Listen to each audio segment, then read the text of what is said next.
Greetings, Darren Joyce, Managing Director of Cardiff Theatrical Services, CTS, formerly Head of Workshops at the National, Production Manager for Scottish Opera. You lecture at Rhodes Bruford, advise Sharjah Performing Arts Academy, as well as being a trustee and director of both the ABTT and English Touring Opera. That's quite a lot to be doing. It is, but it's good to sort of have give back a little bit. I think that's a big part of why I do all of those things. I'm sort of very, very fortunate, I think, to be in the position I'm in, and any opportunity to give back a little bit, which is that's the work with ETO and the ABTT, and a lot of the work with the drama schools is sort of led by that desire, really. Cool. So maybe the first thing is let's talk about the day job, which is hopefully you consume most of your time. Tell us a bit about CTS. So CTS, Cardiff Theatrical Services, are the workshops of Welsh National Opera. We operate as a sort of commercial trading subsidiary, and we work for commercial clients. We probably do about 80% of our work for commercial clients, and 20% of our time is on Welsh National Opera projects. And we work for a variety of people like the National Theatre. We do Mamma Mia the Party. We're doing projects for the Royal Opera House, and looking at a range of commercial projects that are hopefully happening when theatres reopen. Yeah, what have you done? What have you done with the staff? Because we are recording this during the COVID-19 layoff, effectively the whole industry, the country. Yep. So we have a permanent team of about sort of 25 plus an additional, say, half a dozen people who are on sort of fixed term contracts. We furloughed the majority of them. There's about 5 of us who are left working, offering projects, sorting out some of those long-term issues and concerns that I think companies have, and using it as an opportunity to look at how we do things and try and make sure that when we open up again, which we're hoping is going to be sooner rather than later, that we're asking the staff, or we're enabling the staff to work in a safer way that is reasonably practicable in a workshop environment. Yeah. No, it's one of those things when there is an opportunity to find other ways of working, isn't there? It's a brilliant, there's as a business having the headspace that this opportunity has presented us with is unheard of, unprecedented. There are issues that come with not having any cash flow coming through the organisation. It's one of the advantages, I think, of being associated with the Welsh National Opera. This, if this were Darren Joyce scenery, we might be having a very different conversation right now. But we're sort of trying to make sure we're looking at what we can do to get us going as soon as possible. If there's a situation where theatres and producers aren't able to get any work going till much later in the year, I've got a team of skilled craftsmen and women who can make stuff. So the challenge is working out what we can make and how we can sell it. Yeah, that's fair enough. Now, where and how did you start doing all this? And well, why? Why is a really good question. I've asked myself that question many times. So I guess if we go back to sort of school and college time, I was okay at lots of things, but I didn't necessarily really have a passion until I guess one day a drama teacher spotted something in me and got me involved with a school production. Really enjoyed that and thrived upon it. Didn't really know that anything as a backstage career existed as an option at that point, and it was only through a chance conversation with a lecturer at my sixth form college who said, why don't you apply for a drama school? By that point, I'd sort of got into the habit of pointing a few lights at people and operating lighting desks. So I applied to Rhodes Bruford to do their lighting design course, as it was back then. Yeah. Fortunately, back then the course had the first year was a foundation across all sorts of disciplines, and it was at that point I realised that I didn't want to be a lighting person. I wanted to be a sort of a construction person. So specialised in that area, and have sort of worked ever since. Spent 10 years touring around the UK and working for various companies, formerly as a production carpenter. That evolved into production management because everyone else took a step back at the right moment, and I was left standing there and stupidly said yes. And here we are now. Sort of, I've been working for getting on for 25 years, which is a terrifying statistic for any person to have. Constant surprise.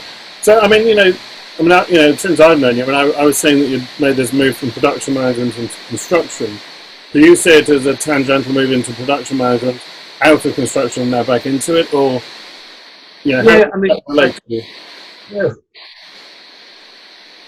I guess the thing is, when I started out, there was no great plan, really, other than to earn some money, and maybe do a bit of touring, see a bit of the country, see a bit of the world, and I was quite lucky to be able to do those two things quite early on in my career.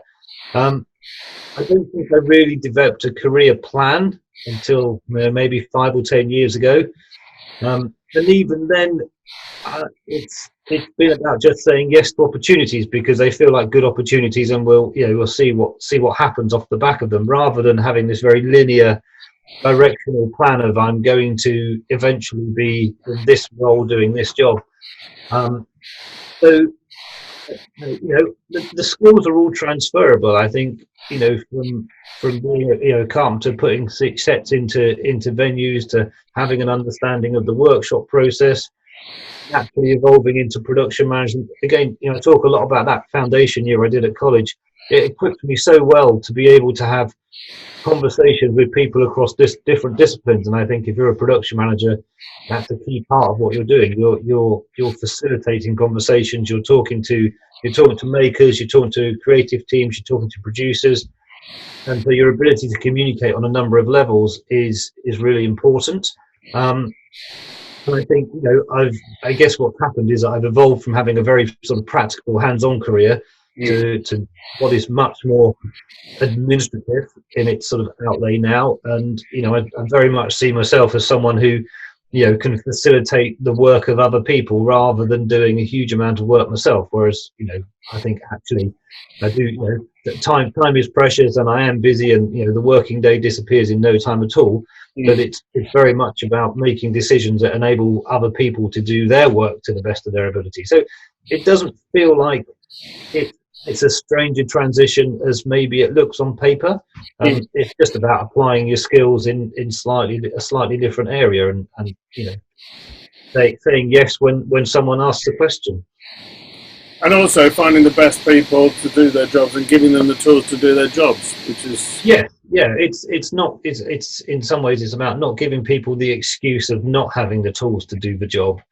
So if you equip people well and give them the right level of freedom, then you're not putting barriers up, and so they should be able to do the job to the best of their ability. Most of the time. One of the questions which I think a lot of production managers in particular are slightly intrigued by, often because pricing comes in from different companies, it can come wildly varied. How do you cost a show? What are the criteria? Well, we've got a set of 6 dice, and we roll them, and we see what numbers come up. Makes sense.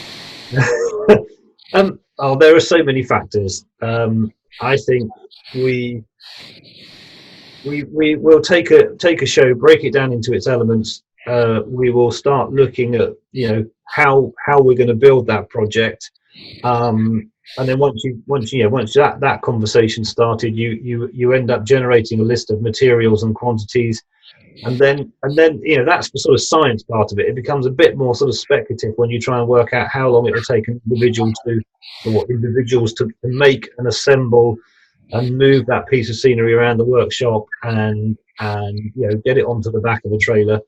And you start adding all of those up, and the way we work at CTS is that there's a charge out rate, so that sort of works the basis of all our calculations. Then we will take a view on when it's 4 in our schedule, that's that's a pretty important factor. If we're absolutely rammed, there's an issue of supply and demand. If we want to do the project, we'll have to factor overtime into it, I guess. There is trade secrets here, but I've said this to a number of people. It will depend slightly on the people involved. If it's a client who's renowned for being quite difficult to work with, then there's a consideration there. If the time scale is exceedingly short, there's a time scale, there's a factor there. And so you sort of generate this baseline figure, and then you ask yourself a number of questions. How much do I want this work? What do I think it's actually worth? And you proceed from that point on, really. Fair enough. Yeah, I think it's always an intriguing question. I mean, construction has changed quite a bit, presumably since you started, certainly since I started. And a lot more is now done at the drawing stage than on the bench. Yes. Is this a good thing? Yes, most definitely. In all levels, work has to be planned out now, and I think we have the drawing tools nowadays to be able to replicate a good version of reality. And so you can really design complicated pieces of scenery. You can watch and see how they work. You can see how different materials coming together, how they'll work. You can start to work out how a craftsperson will manufacture that piece of scenery. There's no point putting a really ridiculous angle on a piece of steel if you don't have the machinery or the ability to be able to cut that angle. So I think from a planning and workflow and control of materials, it's a really good thing. What it does mean, of course, is that we're effectively ahead of the production in that we're asking and planning and mapping out a lot of the work before rehearsals have even started, and creative teams like to be able to allow the production to evolve. So you can often find that you're having to go back over bits, and it's interesting because if you're going over something you've already done that's already been signed off, who pays for that extra time that you're spending on that item? But with drawing packages getting smarter and more intuitive now, with things like parametric modeling, making alterations to scenic items is getting quicker and smarter. Now, in our world, from a manufacturing world, it should enable you to do more, plan further in advance. From a sort of rehearsal room creative process, it might be considered that it allows that process to run even later because it's quicker and easier to make changes.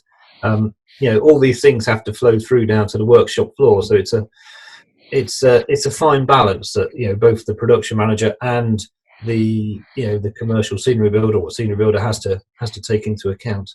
It's a tension that exists. Yes, and it's about that mutual respect and actually giving each other the room you need to, and understanding that a deadline is a deadline. Yeah, but also a degree of honesty and integrity. So that you have your from us we have our manufacturing timelines which are important, but we have to understand that so's the rehearsal process, and vice versa, I would say. I remember being in CTS a while ago talking to one of your colleagues who made the observation that scenery is now a lot heavier than it used to be. I'm sure you can work out who that was, and which department they came from. Is that true? I mean, it certainly does seem to be. What used to be made out of wood and was carried on by two people is now made out of steel and comes in with a motor. Yeah. I have interesting opinions on that, in that I think there's a lot of scenery that's built out of steel that doesn't need to be built out of steel.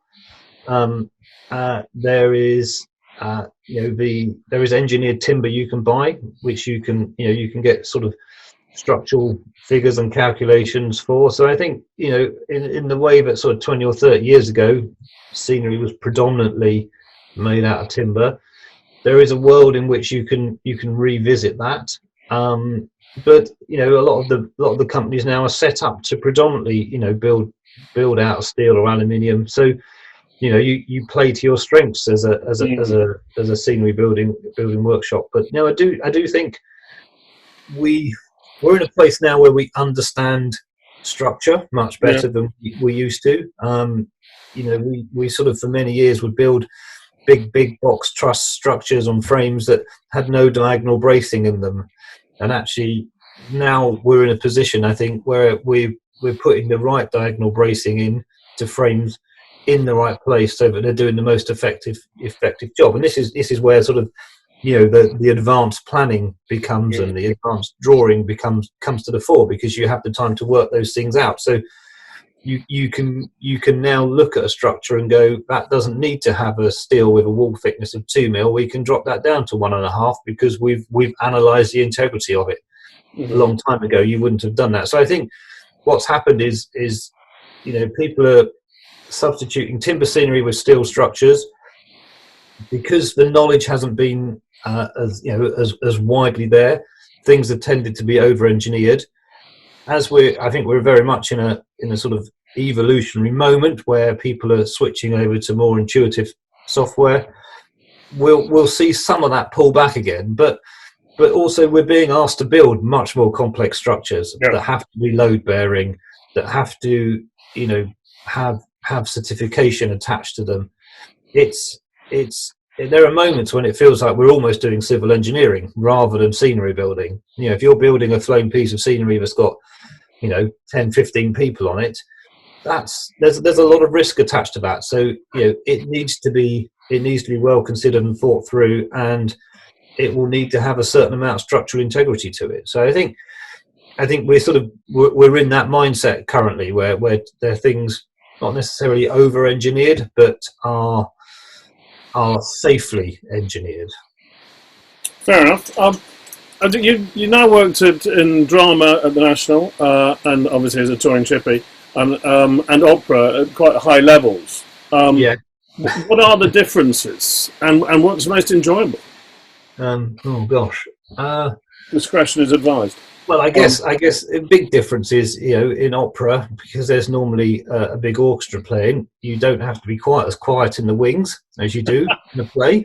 So I always used to enjoy that. I think I guess the focus is slightly different. In opera there's a definite you're working to create an environment where your principal singer can stand in front of in the middle of the stage, have a series of solid surfaces behind them that are all geared towards pushing their sound out into the auditorium. And the majority of opera in the UK isn't mic'd, and so it's about the singer being able to see the conductor. It's big, it's grand, it's supposed to look expensive.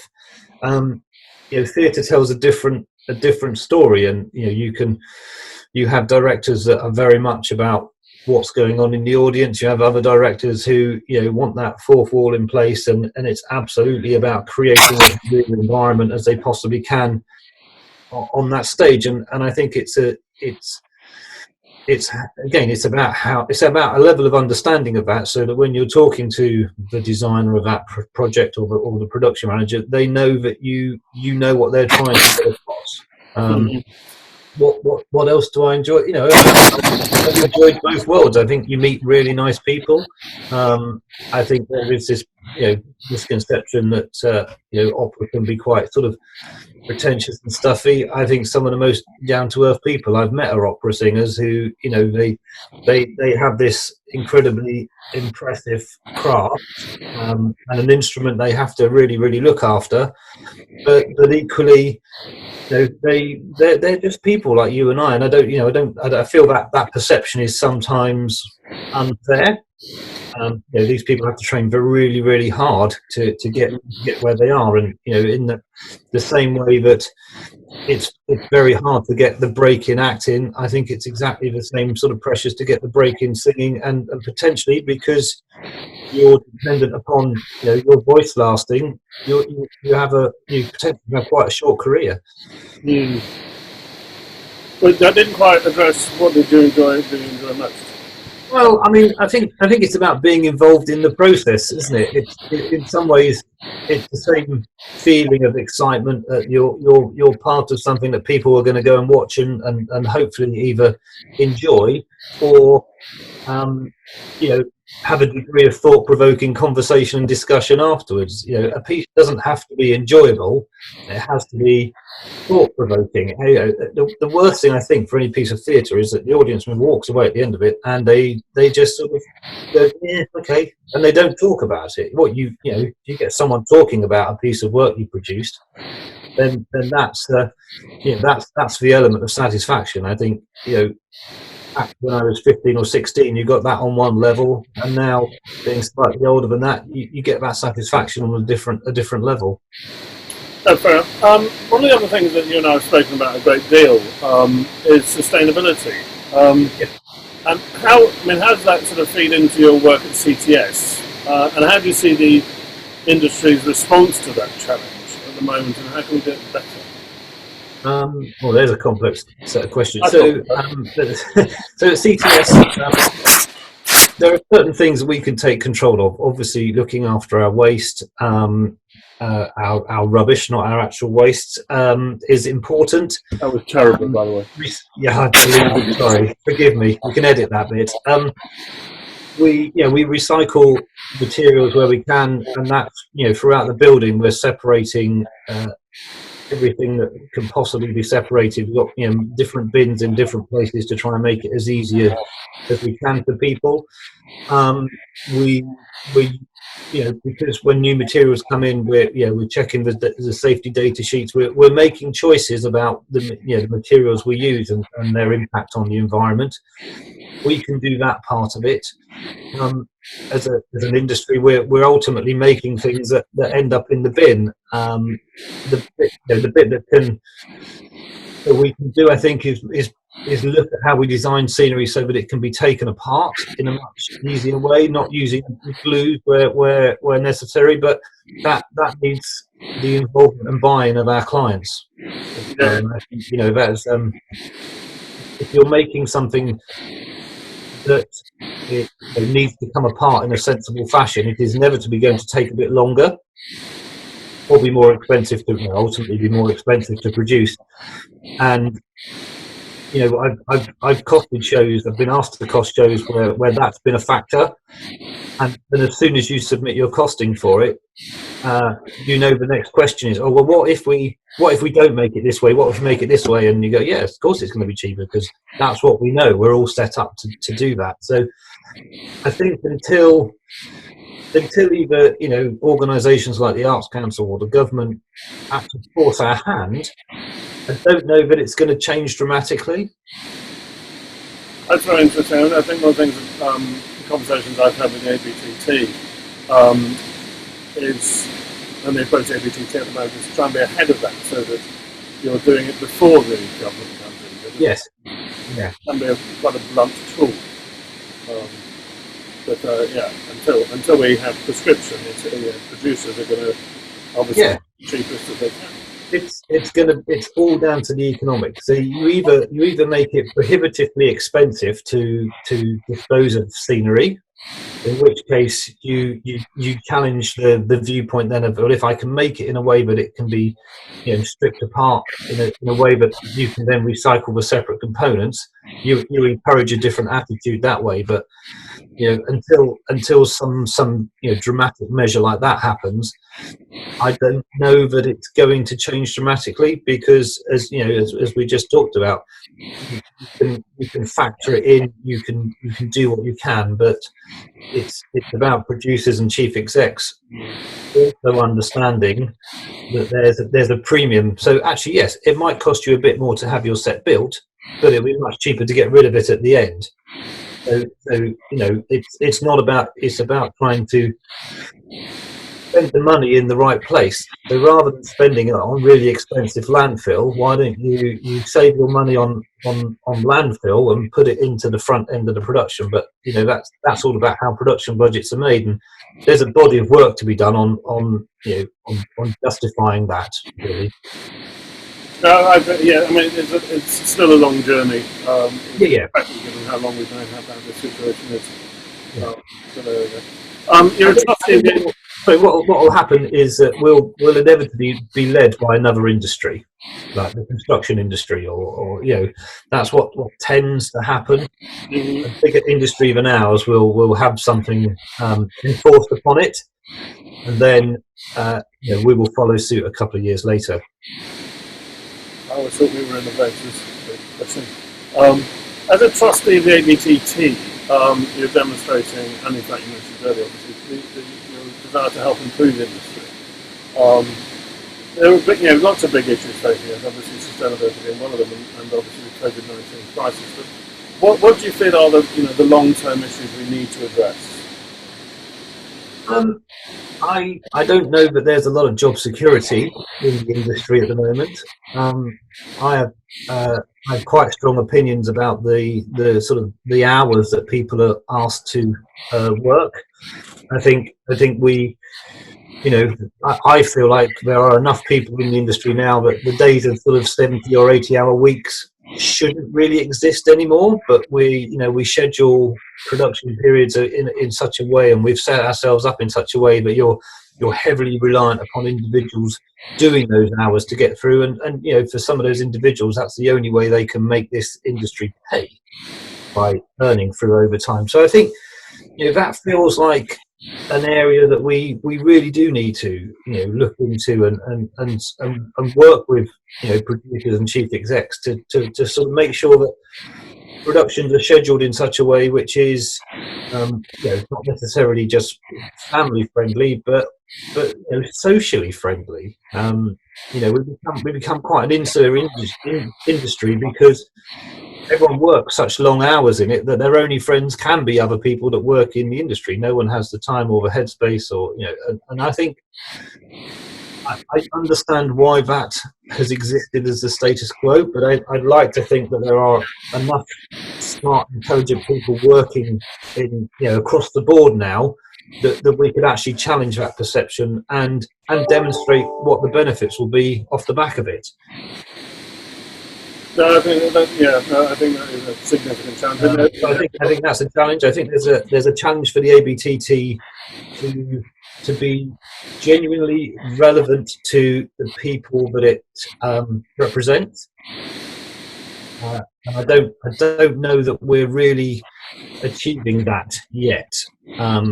What does the humble technician want, need, expect of the ABTT? And does that align with what we as trustees think the humble technician needs and wants and expects of the ABTT? Our industry position is well respected and well earned, and our relationship and position with the health and safety executive is to the huge advantage of the industry. But if I think about what a casual technician who's working at Theatre in Yeovil or Darlington or in a regional venue, what does the ABTT mean to them? I think we've got some work to do there. That's fair enough. I think that's a very good point. Getting slightly more trivial now, perhaps, maybe not. What in your working life are you most proud of? I've been considering this one since you preempted me with the Well, I mean, there's two things I think, and one was a project I did for the National Youth Theatre many years ago. We did Murder in the Cathedral at Southwark Cathedral and at Westminster Cathedral on the most ridiculously small budget, but we actually put on a piece of work with a brilliant group of people that I'm really proud of. Interesting venue, interesting project at that point in my career, and that always stands out as a bit of a highlight. There have been a number of things that we've done over the years. Really there are too many to enjoy. The other highlight I think though is so cheesy, so forgive me, is about creating opportunities for other people to succeed. In all the places I've worked, I've created employment And I think that is, that's something I'm really proud of. I've sort of I've never had to go anywhere and reduce numbers. We've always managed to try and make organisations more productive, and I think it demonstrates that you don't always have to get the big hatchet out in order to to make changes. I think you can go somewhere, take the longer approach, and look at what your assets are, look at how you can exploit them further. Seeing individuals succeed is is something I take great satisfaction from nowadays. No, that's impressive, and not so self-focused as certain achievements might be. No, fair point. Mine are much less altruistic. So the inevitable, the flip side of that is what's gone wrong. What's your greatest learning experiences from your part? Oh gosh, I mean there are boring things, aren't there? Like you built a bit of scenery that's too big to go through the door. Done that a few times. I think there have been. When my wife and I moved up to Scotland, we both worked for the opera company up there. We had a brilliant sort of 2.5, 3 years up there, but we sort of realised that our whole community, our whole life was based around the network of people within Scottish Opera. And I think if you surround yourself with arts people, it's fulfilling, but you also you miss out on other stuff. Yeah. And as much as it's not a regret by any stretch of the imagination, but it's certainly a learning curve for how we've set ourselves up since then.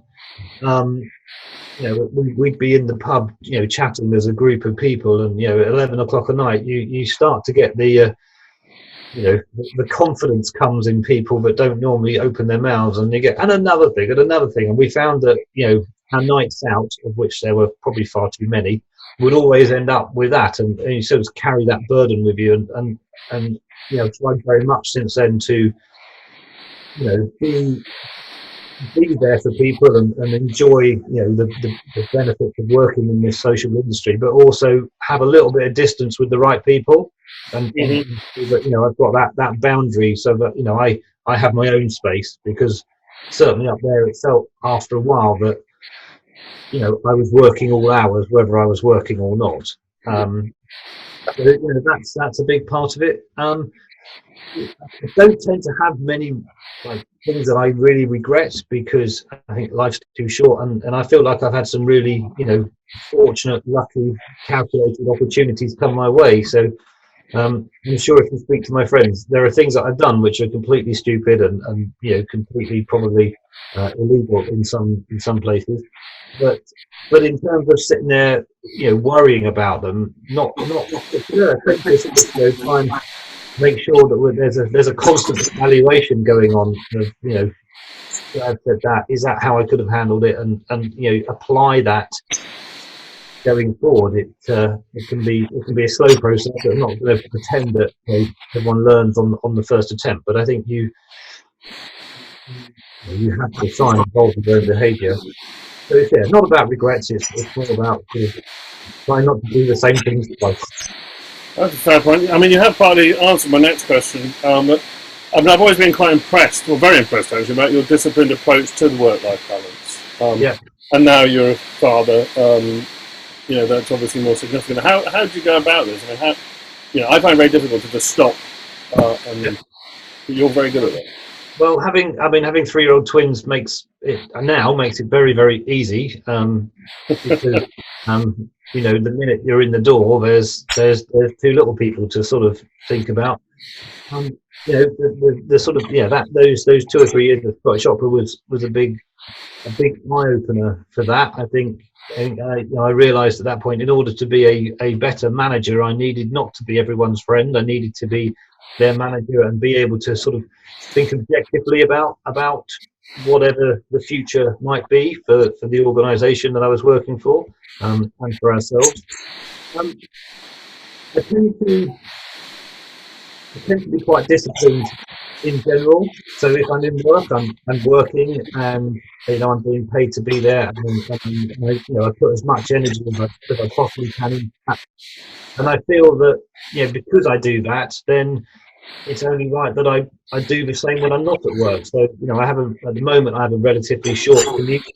That is a useful time to be able to sort of park and unwrap the day. I mean, in this industry, it's impossible to not be to not answer the phone should a client or a colleague or a friend call with a question about it. So it's not as if I leave work and I don't think about it. It's just that I try and make sure the majority of my energy is being put in the right place. But that comes with being someone who's now in their mid-40s. 10 years ago, I probably didn't have it down in the same way that I have it now, for sure. So it's something that comes, I think, and you make choices, don't you, as an individual?